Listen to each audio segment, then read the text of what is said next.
All right, guys, can we start the session? Am I audible to all of you? Is the voice is loud and clear? Can you just confirm me? Yeah. All right. Okay. Okay. Yeah, Sandhya, good evening. Yes, Vignesh. Right, Sanjay. Okay. So we'll start the session, but before that, any question from the last two discussions that we have done? Okay, I'll do one thing. I'll stop recording this and I'll unmute you. That's a relevant question. So we'll just stop recording. So now can we start with today's session? So here, what I'll be doing is, though you can see the title is preparing for DAF-based questions in UPSC interview, mostly I'll be sharing my personal experience and, based on that, how we will be formulating the questions from the DAF and how we are going to prepare and everything is what we'll be seeing. And here we'll try to understand the importance of DAF.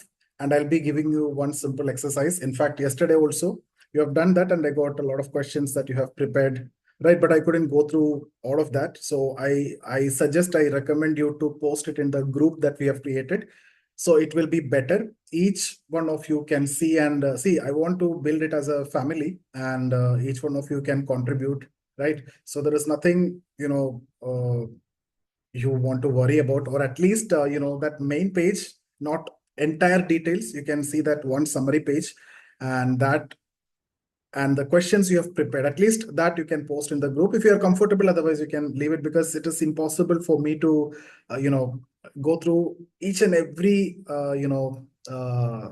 pages at this point of time. But once the mains result is out, then we will have lesser number. At that point of time we will be sitting together, and that time I will be preparing questions for you. Okay, so here these are some exercises that I want you to do so that you will understand the importance of DAF, and then you will understand how questions need to be formulated and what all things need to be expected, and all those things you will come to know with that preparation. So let's start with today's session. So here, what we can do is we are, getting into the most important aspect. So that is the DAF-based question. So detailed application form, every one of you have actually filled it, and you have already started the preparation. So DAF, I'm stressing this again and again because it is that much important. And if you see yesterday's discussion, that expectations of the board, so whatever questions they're going to ask, whatever quality they want to analyze, they first have to make you comfortable. So if they put you in discomfort in the beginning itself, then there is of no point in that personality test. Okay, so how to make you comfortable? It is to begin something which you already know, or something which you can answer, and something which you are capable to answer, or something which you are expected to give an answer. It should not be like first question you are saying I don't know. That is not, that won't work out. So they are expecting that you will answer the first question. So it could be mostly the chairman will start. So it could be related to your optional, it could be related to your education background, it could be related to your previous job, it could be related to your hobby. So that kind of beginning you will get, and then rest is with you. Okay, so, and remember, if you're not able to answer this, then it's over from your hand, because you know what they're going to ask, and still if you cannot, and then it is going to be very difficult. So what we need to do is, we know what they're going to ask, okay, and we have the structure and everything, and we should be in a position to guide the interviewer from the first question that you're getting.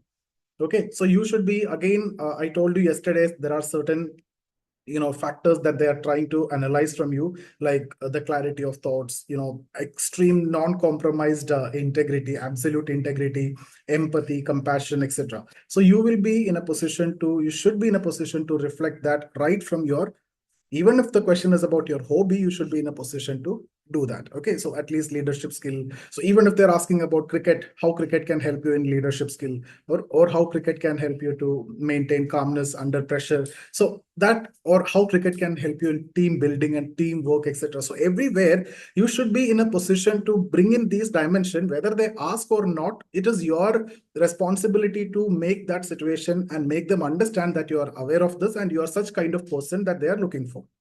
Okay, so the DAF is essentially your personal profile, and everything related to you is there: your family, your religion, your background, your society, your optional, your job, your hobby, your passion, and everything is there. And the interview board, what they'll look is they'll heavily rely on this document which you have given to them about yourself, and they start with that, and they may try to make you comfortable at least in the beginning. Okay, so you know.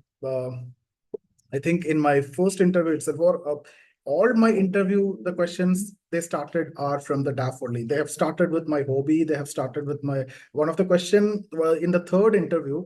Chatur Singh actually started with Sanskritization. Okay, that is a sociological concept. So otherwise, in the first two interviews, it actually started with hobby. One of the question was related to cricket, and previously also the question was related to hobby at that point of time. So again, you have already given hobby, so there is no point in we discussing about what hobby you can give, what are the good hobby or anything. Whatever you have given, now we need to prepare that. Okay, so you might have thought of something while you're filling the form. So whatever you have given, it is given, and we will be preparing that accordingly. So this is what I've seen. I've told you all the questions in my three interviews are from the DAF. First two case, it was from the hobby. And the last case, it was related to Sanskritization, which was from my optional subject. And I was able to do really good in that. And then the questions were connected to that. Okay. And like that, it went on. Okay. So rarely only they asked, even in my three interviews, I think rarely only they asked questions outside the DAF. And that may be one of the reasons why I was able to do really good. And in the third interviews where they asked some, uncomfortable questions, which was related to international relation, I was not that strong at that point of time with respect to IR. And there were questions about economy also, but economy I have done well. But rarely, very rarely, very few questions were asked outside the DAF. So what I want to tell you is I've taken three interviews. Even in my three interviews, mostly they were talking about, all the three interviews was very comfortable, except the one which I had with Rajni Razdan, but I got the highest mark in that. Okay. Okay. I felt it is uncomfortable, but I got the highest in that. And okay, so what I want to tell you is before we begin the session, I want you to understand the significance of DAF and yeah, and you need to prepare accordingly. So of course, you are doing that, but I want you to give more importance. Okay, sorry guys, there was some connectivity issue. Internet, I lost internet. So okay, let's continue the discussion. So where we were stopped.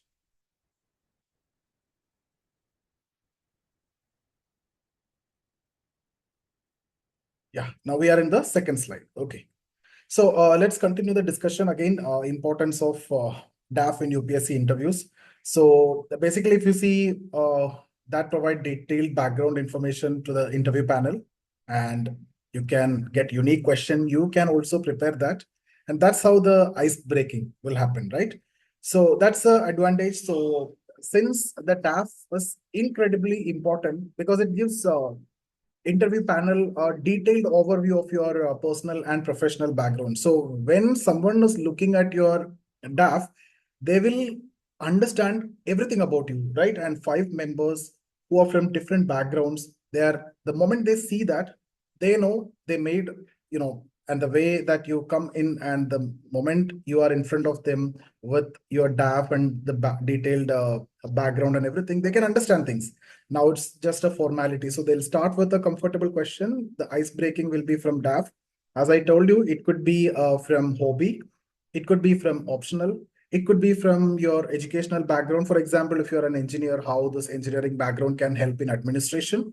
Or if you have an economic background, then how it can help in policy formulation, understanding, implementation. Or if you have previously worked in private sector, then how from private sector this migration will affect and how we'll manage. Or if your optional is psychology, how this is actually going to help you.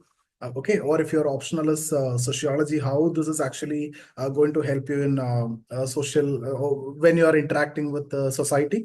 So apart from that, various other concepts also can be asked just to start, because see, from optional if they ask question, the objective is, you have studied, and after clearing only that you're here. So every element of optional, so you should be in a position to start a better conversation. So remember, that is the objective. So the chances are very, very less. And this is what most of the people are thinking, that what if I cannot make the first impression? See, the first impression, ultimately, the way you go and sit, that we can discuss towards the end, the way you need to go and when to sit and how to sit, okay, and how you arrange your suit and everything. All those we can discuss. Okay, if they are not asking you to sit, then what you need to do, all these things we can discuss later, but that is a different part that we can do. But here, DAF, okay? So don't think that you cannot make first impression. You can always make that first impression because you know the answer for the first question.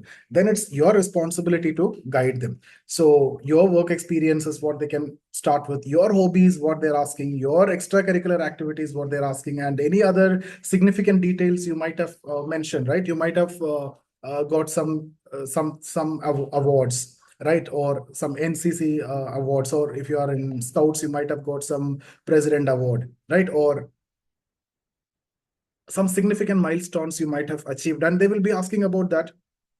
So you might have got some scholarships, okay? So basically, this information allows the board to ask you questions that are unique to you. And remember, guys, the way you answer these questions, especially if you have mentioned some milestones, right, that you might have worked with NGO and you did the social work, etc., then that is something which is unique, and you can, you can take a diversion from there, and you can bring the interview board with you, and you can then drive, right? So in whichever route you want to go. So if you want to take them to that social dimension or economic dimension or political dimension, whatever question they're asking, that is up to you to drive. Okay, at least the first member to the second member, then the third member may change, but by that time you might have made the impression. You might have done. It's already over. So there are things which are unique to you. There are questions which may be unique to you, and you will be getting opportunity, okay, to prove yourself. So you will be using that. So what we need to do, each and every question, even if you have mentioned cricket, I tell you one of the questions that they have asked, and you see the kind of expertise that they have. So uh, if I need to put it exactly in the way he asked,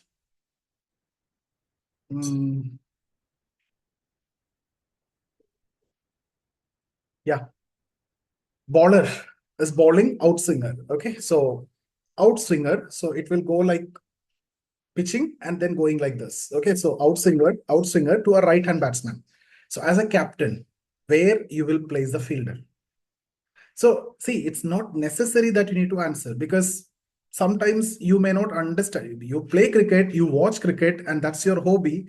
You may not be knowing every details of this, but I know that what is outswinger, what is in swinger, and I used to play for Kerala team also. I was a state player under 15, and then there was a very good knowledge. So outswinger, it goes outside, right? Outside the batsman. So there is a high chance that what it can do, it can take the edge, right? So from here, it can go like this, and then a slip fielder is required. So I was able to tell that. So he asked me slip like that. Then I got confused, and then I told a slip was required, first slip, and maybe a third slip, and a gully is also required. A point fielder is also required. Sometimes it can go that way also if the swing is more. And then he said, okay, like that, then that question is closed. But see, understand, they will definitely ask you question from hobby, at least one question. If something is missed, if anyone is missed out, at least the last person will ask some question from that. So this was actually a very technical question, but in this case, even if I've missed this question, there is nothing to worry. I could have easily told, sir, I'm not sure about this.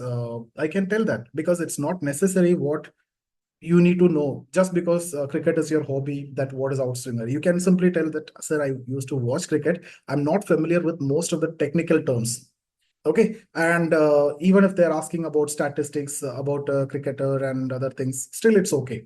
But you need to have the basic knowledge. But the way you convey is what matters, right? So that question was interesting, and when I told about my friend also, he told the answer is correct. But the way they tested and the way they asked, that's strange. And again, cricket related questions they used to ask to my friend. They asked, you're a batsman and you're facing a white ball. What are the chances that you can get out? In this case, what are the chances that you can get out? White ball, that means it's not hitting the stump. You're not going to have LBW. You're not going to get caught behind, or you're not going to get caught, right? So it's a white ball. Still, how you're going to get out? Now it's okay, we can think and tell, but at that time you'll get confused, and it is going to, the way you're going to manage the situations is what matters. It's by the way of stumping, right? So it's a very simple thing. Normally, when you watch cricket, we know when the batsman is stepping out, the bowler will bowl a wide, and you easily get him out by stumping. So the wicket keeper, stumped out. Okay, so that's the answer here. But sometimes you get trapped. Okay, so what my point is, you need to know everything, and you need to under pressure, you need to maintain that calmness also. So yeah, and they will ask you about educational background also. I told you in my third interview, they asked about sociology to start with. Educational background they can ask you, and then from there they can transition into more in-depth questions about work experience. And to one of my friend, his name is Anil, that's how it started with. He is an engineer, so started off with engineering question and how it can be connected with your there were in-depth questions also, which came after that, and he got very good score also. He was the interview topper, I think, at that point of time. Around 210 he got in 2012. Okay, so these DAF-based questions are usually less stressful because they are about the topics you are already familiar with. So, but remember, that's set the tone for the interview. That's the guiding factor. So your response are critical. Questions are not important here. Questions are something which you are expected, right? This is the question which they are going to ask you. If something goes beyond your preparation, no, suppose you have a hobby, let's say cricket, you have done the basic research and everything. Beyond that, if they're asking, that's a factual question. If you don't know, simply say you don't know. There is nothing which is going to affect your score with that. Okay, there is no necessity that just because cricket is your hobby, you need to know everything. The way you answer the question is what matters in that case. It is obvious that you might not be knowing, and the question they're asking also by knowing that you don't know only. Okay, because everybody expect you to prepare to certain level. All right, okay. Now let's move on to the next slide. Education-based question. So here, one of the most common areas the panel will explore is your educational background. Okay, so they may ask you why you choose a particular subject or how your education has influenced your career choices.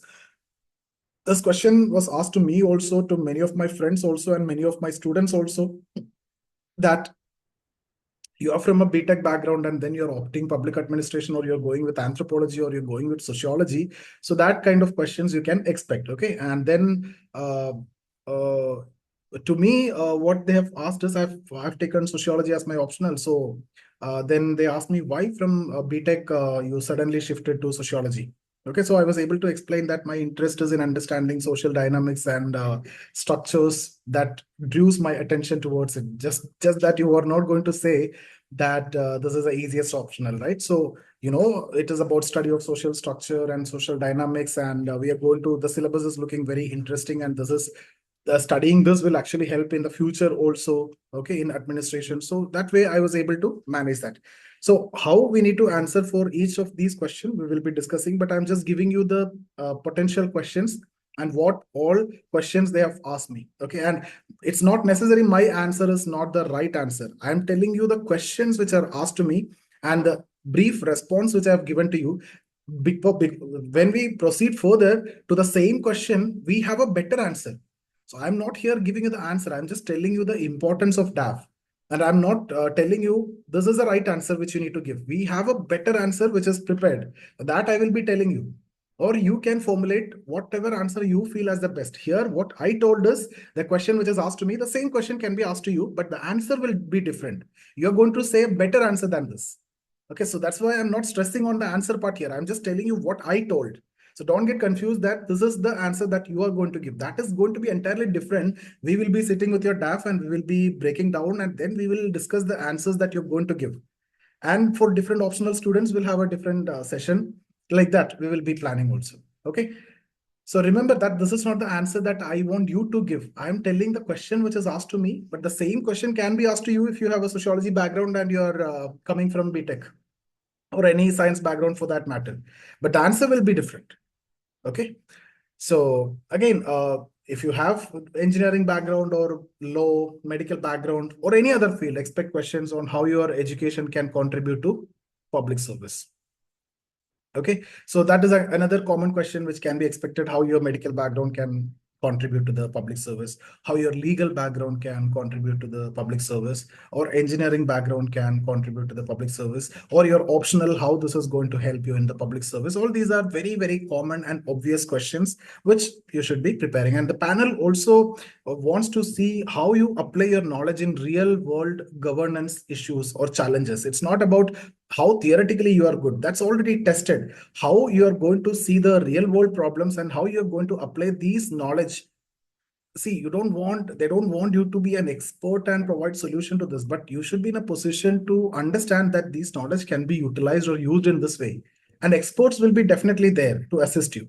Okay, so for instance, if you have studied economics, you get prepared for discussing how economic theories can apply to public policy or development issues.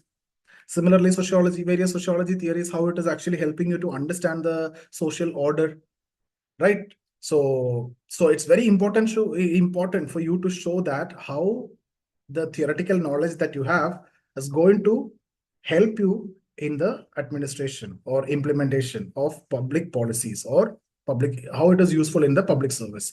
So your education should not be just theoretical, and it's not just theoretical. You should highlight its practical relevance to the civil service. So that's again the another important dimension. So whatever background you have, you need to highlight. See, guys, it's all about a show that you are running. You may not be the real person that you are in that 20 minutes, but you are an actor at that point of time. And I teach you how to act. You should be acting. It's not that there is no question of ethics or anything. It's ultimately, what Krishna says. It's the goal, what matters, right? So the outcome is important here. You don't want to show what exactly you are. That may put you in trouble also. So that 20 minutes, you consider it as a drama and you're going to act. And I want you to bring in these dimensions. Like I told you, there are certain dimensions that we discussed, and we will be breaking it down to 10 important qualities or dimensions that you need to show them. One of that is this. You need to tell how your education is going to help. This has to be, whether they ask or not, even in any other question, you should be bringing in, I have this background, so this is going to help you in future in this, or how your previous job experience can help you, or how it motivated you. You can bring it in that way, not necessary that it is going to help me. That motivated me to come to this so that I can do this. So you are bringing in your previous job experience, you are bringing in your previous education, right? So let's move on to the next slide, handling work experience questions. So previously we were talking about education based, now work experience. That also I think we have discussed already. So work experience, again, very important area where the panel will ask questions. If you are a fresher, that area you can ignore. But work experience, very, very important. But that actually help you because you have first-hand experience over there. So that you can, guide the interviewer on your ways. Okay, so they're basically very curious to know why you have chosen to transition from your current career or the existing job to civil services. That's a question that you often get. Uh, and some of the cases, in fact, most of the cases, your existing job have a very good salary package. Okay, so why you want to shift? Let's say you have.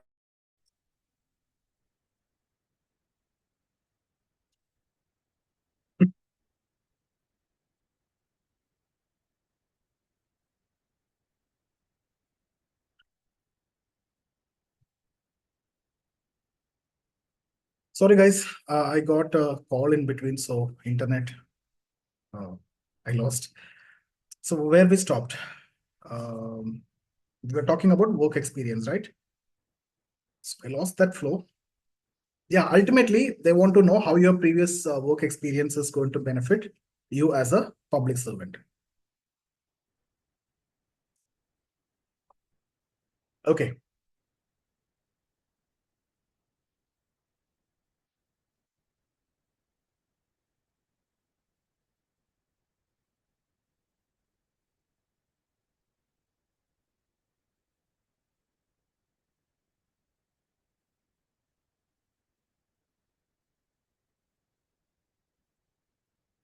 All right, guys. So basically, what we were talking about is, sorry, guys, I just lost in between. Career transition, they will ask you transferable skills and then public service motivation. Right. Okay. Yeah. Again, if you have worked in private sector, the panel may question whether you can handle the bureaucratic and slower pace of public service. That is entirely different. So that is one thing which they can ask you. And in such cases, it's important to emphasize the transferable skills from your work, such as team management, which is required for both, right? And decision making, which is very much required. So these are things which, if you remember, I've mentioned yesterday. So these are opportunities where you can bring in these dimensions that they are looking from you. This is what they're looking from you: the decision making capacity, the leadership capacity, the team management, team building capacity, handling crisis, remaining calm under pressure. So these are the things that you are looking for. So this is what you can tell them. Yeah, from even though I was in private sector, these are common and normal elements. So these are very much useful in public service, and I have acquired these qualities. The decision making skill is there, faster implementation skill is there, handling crisis situation is there, handling the team situation, right? All these are the experiences that you can explain, and that you can tell that it is going to help you very good in the civil services. So the transition will be very, very smooth and more effective also. So make sure that you can articulate clearly why this career change is sense for you, is making sense for you. Okay, and why you are drawn to public service. So these qualities which you attained during the private sector actually help you in public services also. So be in a position, it's all about manipulation or articulation. Whether your private sector thing is entirely different or not is doesn't matter. No one is going to inquire about that. Okay, you just need to bring in that these are what the qualities that I can use here. Simple. And I have mentioned that I was working as a teacher at that point of time because I had a business where I was running a civil service academy even before I get into the service. Okay. And there were 20 students who were attending the interview along with me at that point of time. So, in fact, they have asked about the question you have mentioned about teaching and is that your own business and how you are, running and who are the teachers, in fact, and all these they have asked. They were very, they felt it very interesting that I am here attending the interview and I am running the coaching. So I have mentioned about that actually. I should not have done in that way, but I told teaching, but ultimately it came to coaching. And I told I have hired almost all the best teachers from Delhi and they are taking the classes they come to Kerala, they take classes and all those. Okay, so they were quite impressed, I think, but there were not much questions after that related to that. Okay. So what my point is, you should be in a position to articulate very clearly that why this career shift is making sense for you. It is going to give you advantage for you and the system and also to the public, not only to you. Okay, it should make sense for you, and that too in these terms that they are looking for, not in terms of power, prestige, or money.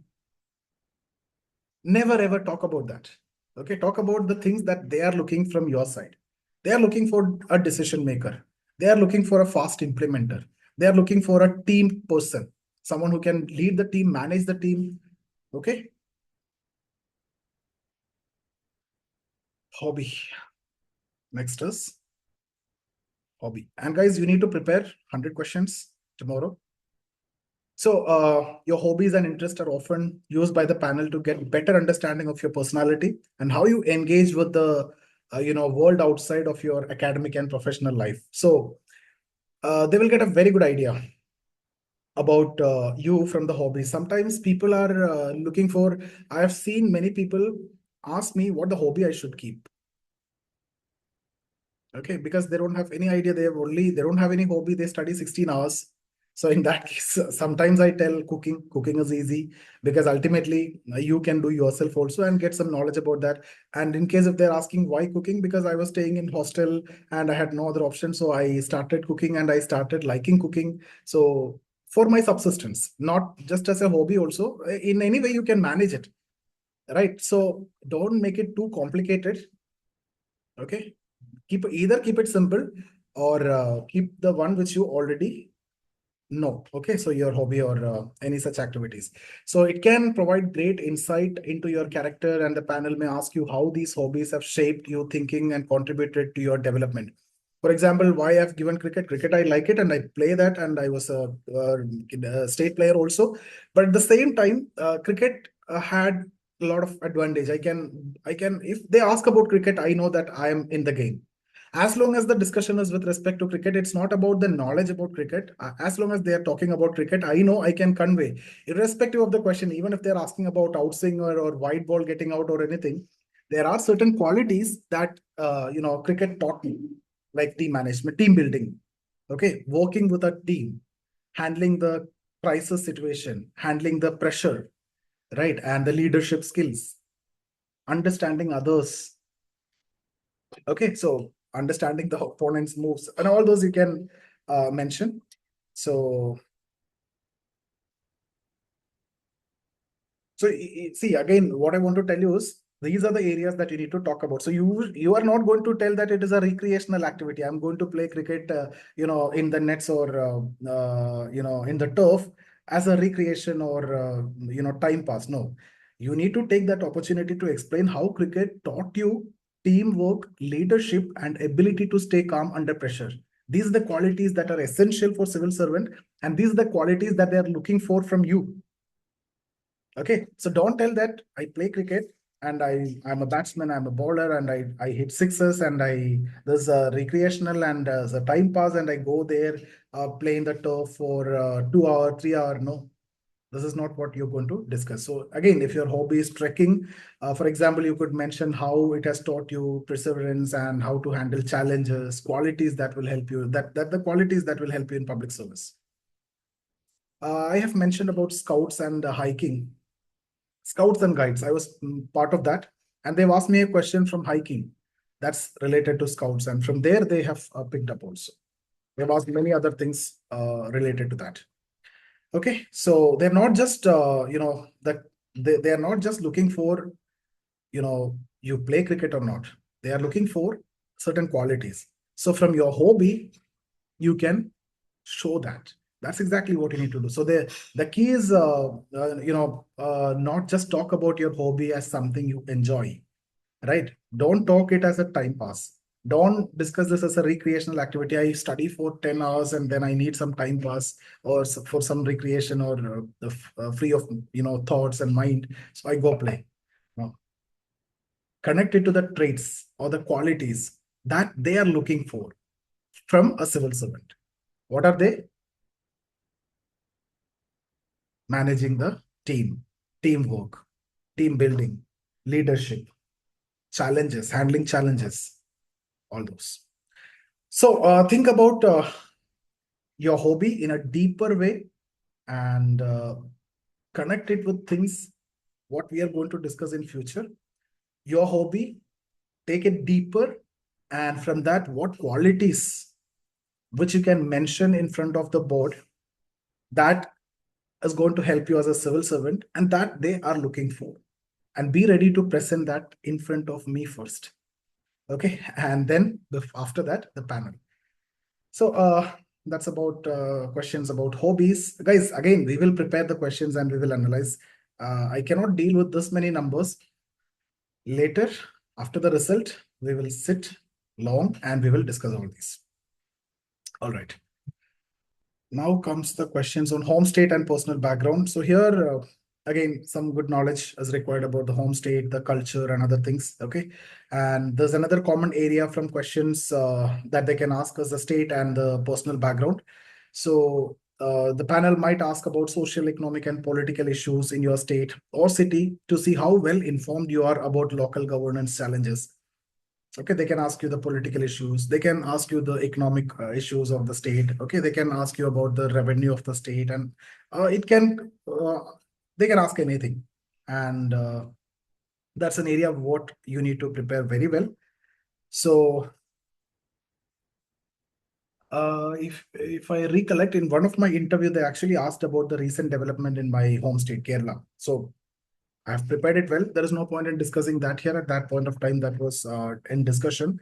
Okay, so I was able to discuss the issue and offer insights into how it could be managed from an administrative perspective. So that's whatever recently going on, we will be preparing that state specific also. And whatever issues was there before, for example, how the government have evolved over a period of time, how the state have evolved over a period of time, what are the changes, how land reform affected Kerala. So all these can be potential questions. Okay. So like that, we will be looking at the state. So my point here in this session is prepare well for state, prepare well for hobbies, prepare well for your education, prepare well for your existing job. So it's essential to get updated on key issues your home state is facing, because the thing is that when you're preparing for this exam, you ignore the state. You prepare for the syllabus, and mostly national and international issues is what you focus, and you ignore the state specific issues. But after your mains, you have to sit with the state issues and spend 3-4 days. That's enough for you to cover everything, especially the current affairs and also the history of the state. You should know history of the state. Okay. So, and mostly whatever is related to public welfare, infrastructure, governance, political issues, okay, they will ask you. So how they will ask us, they will ask you about the views on these topics and how you would handle them if you were in a position of authority. That also they can ask you. Factual questions will ask you, but even if you say you don't know, that's not going to affect you. Factual questions, it's not going to affect you. Opinion question is what matters.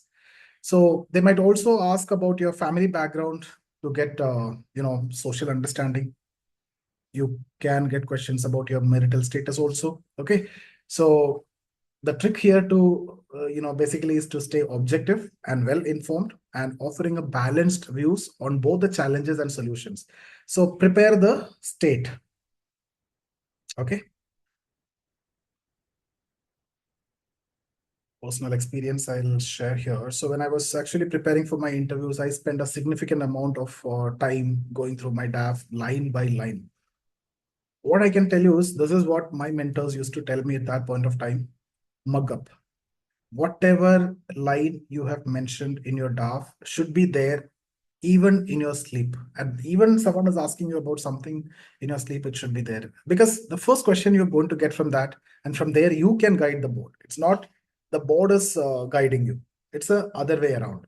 If you can guide the board, that interview you will get good mark. If the board is guiding you, and if you are not dominating, the board is dominating over you, then you are not going to score good. So I mean domination in terms of the way you're guiding them through your answers. So it's like, fish, when you're fishing, what you do, you put some, bite, right? Prey. So they'll bite and you'll catch. So you are throwing something and they will catch that and they will ask upon that. You will answer. And in that also something you will be given. One bite is given. They'll catch that. They'll ask that. So you will continue like this. So you will be guiding the board. That's what I mean by you are going to dominate the interview. It's not the other way. If you allow them to dominate you, if you allow them to ask random questions rather than a continuation, then you're in trouble. Remember that that situation is not desirable, then you're in trouble. So you should dominate in such a way that you make them ask questions which you want to answer. I hope this is very clear. Okay. So I was sitting with DAF every day and I keep underlining and I keep thinking about, one day I keep thinking about one point, and this is what was told to me, especially when it comes to your first attempt, first interview, this is what you do. Over a period of time, you know what is your DAF and everything, and you may forget that. You won't do that exercise. But if this is going to be your first interview, this is something which you need to do. Okay, sit with the DAF, underline the key points, mug up key points, think about 100 questions that anyone can ever ask from that particular topic. Okay. So try to anticipate the questions, direct questions, indirect question. Like, for example, if your optional is sociology, why did you choose sociology? That is direct one. Indirect question. Indirect question could be how your optional subject, whatever optional subject, is connected to larger governance issue, or how this is going to help you in solving certain social issues, or how this knowledge in sociology is going to help you in solving a caste-based issue. It was actually asked to me. There is a bigger, I discussed that in the previous interview also. Tamil Nadu, the caste-based, the killing is there, murder is there. That's a bigger problem. So I don't want to name it now. We'll discuss that later after the mains result. So how you handle that and what your sociology knowledge will help you in that and all those. Okay. So being well prepared, DAF questions actually helped you immensely in your interview. So now onwards, only do this. That doesn't mean that you should stop preparing for your prelims or GS again. That is also required. Both you need to find some time. So when you're spending 1 hour with me here every day, then you're getting some insights on what to do for interview. And another 30 minutes or 1 hour is enough. So that 2 hour you are dedicating for your interview. That's the final stage and the most important stage of your life. Apart from that, whatever is left, you can spend for your GS. Okay. So now remember, guys, DAF, why it is important? These are the questions which are going to come in the beginning. So they allowed you to ease into the interview by taking, talking about these topics as you're already very comfortable and you are already known to all these. So I told you, if you remember, they want to make you comfortable because then only someone can assess your personality. Okay, so now that's it, I think, conclusion. So what we are going to do. So what I've discussed so far, who can conclude this? Okay, I'll conclude and then I'll give you a chance. I'll give you a chance for 5 people. So you need to conclude what are things I've discussed. Okay. So what we can conclude is DAF plays a very central or pivotal role in UPSC interview. That's the starting point. That's the starting point from which they are going to analyze or judge you. So when you prepare DAF thoroughly, each and every section, you will be ready to answer questions confidently and make great first impression. Because mostly 99% of the time, the first question that you're facing is from the DAF. So the moment you're able to answer the question from the DAF, you're going to make a very good impression. And not only that, you are able to guide them on your way and you are able to dominate on them. When I say dominating, you are guiding them as per your convenience. It's not that they are asking you questions on their convenience. Okay, remember the panel use these questions to understand who you are as a person. So always, connect your answers to the traits that are essential for public service, such as leadership, decision making, and empathy. Any answer that you are giving, why sociology? Because sociology is helping me in these areas. Okay, how the private sector job is going to help you in this? Because the qualities that I have, learned there, it is a transferable skill even when I'm working with the public. Leadership, sympathy, empathy, compassion, integrity, all these you need to mention. So guys, I hope you understood the significance of DAF, and I hope this 1 hour that you're spending with me, the 40 minutes that you're spending with me is worth your time. And yeah, now what I can do is we can take up the questions. There are many hand raises. We will discuss that. But I would say personal questions related to DAF that I think it is better that we can handle later, guys. I can see a lot of personal questions also. Couple of questions I can take. Avoid the personal question that you prepare yourself. I said, I promised you I'll be sitting with you. We'll have a one-to-one session, 5 one-to-one session, but let me complete these discussions at the lectures and I'll take you to a better level. That's when we will be sitting together. So personal questions, I think, related to your profile. As as some examples, I can take a couple of that, but not each and every hobby at this point of time. Okay, I'll stop recording now and I'll be unmuting all of you one by one. You can raise hands if you have any questions, and then based on that, I'll unmute one by one. Okay, so let me stop recording, guys. That's it. Right.